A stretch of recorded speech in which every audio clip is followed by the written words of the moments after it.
Hey everybody, in this video, I want to share with you 5 ways to boost your concentration this next school year in 5 minutes. All right, here we go. If we've never met, my name is Mr. Chow. I'm a passionate high school teacher and college professor, and I'm making these 5-minute videos to really help better educate my students. So if you like this content, please consider subscribing to our channel and just join us along for this journey. All right, so 5 things. Go ahead and take some mental notes or some physical notes because these 5 things will definitely help you out this next school year. Number 1, phone boundaries.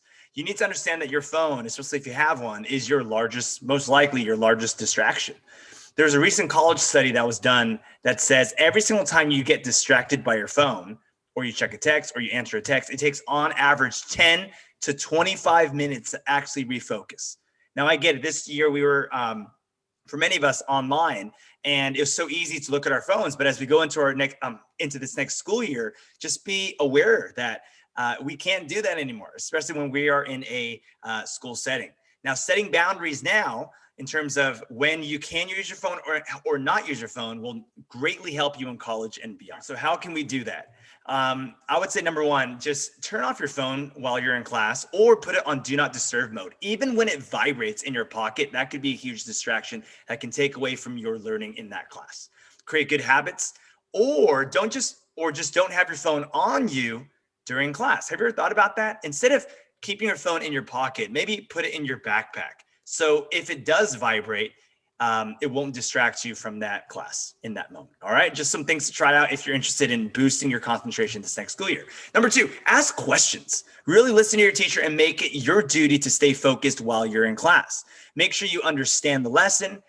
Asking questions doesn't just help you, but it helps everyone in the class. I truly believe that. Now, how can you ask questions? Well, raise your hand during class, ask after or before class, or just send an email to your teacher. The more you ask in terms of questions when it comes to content that you're covering in that class to really better understand it, the more invested you're going to be. The more invested you're going to be, the better you're going to do in that class academically. All right. So number 2, ask questions. That's how you can boost your concentration. Number 3, schedule balance. Don't just have a balanced schedule, but you got to schedule balance. What does that mean? Well, 3 main things: sleep, exercise, and friendship. So let's go one by one. Sleep.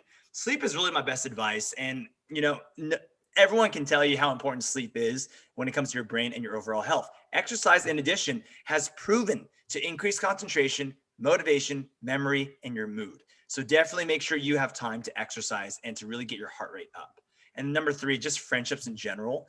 That is really important when it comes to overall concentrating in a class and doing well in school. So schedule out your day and week. I don't know how you do it, but I do it through a calendar. So whatever works for you, schedule out your day and week so that you can get the most out of it. And understand that school and life is a marathon. So don't sprint, but definitely make sure you finish on a strong note by pacing yourself. And then finally, balance in general is good for you, but it's also good for the people around you. So if you want to boost your concentration, make sure you have a good schedule. Number 4, you need to understand your limits. Everyone is different. Just because someone else can do something doesn't mean that we can as well. We're all built differently. What stresses you out? Really think about that. Accepting you can't and shouldn't do everything is really, really important at a young age, or else you're going to take on more than you can actually do. All right. Stress can lead to procrastination. Procrastination can then lead back to stress. Do you understand that? So really, not putting too much on your plates and understanding your limits can really boost your concentration. You need to understand that every single time you say yes to something, that's really a no to something else. And I love that because that's so true.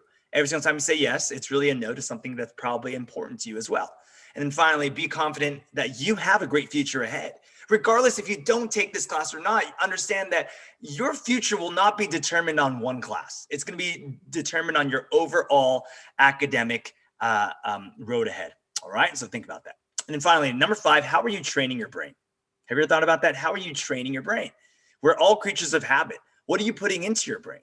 Are you just consuming information, or are you finding ways to produce help for other people and yourself as well? So really think about that. And then finally, what games are you playing? I read this really interesting research article that talked about brain games.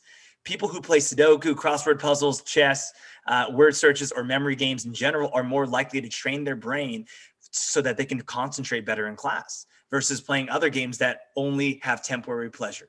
All right. Learn a new language. That's another way to boost your concentration, or just in general, train your memory. So if this video has helped, thank you so much for watching. I really hope that it's helped you. Just really think about subscribing to our channel, because there's so much more information to come. And thank you for watching this video. Bye.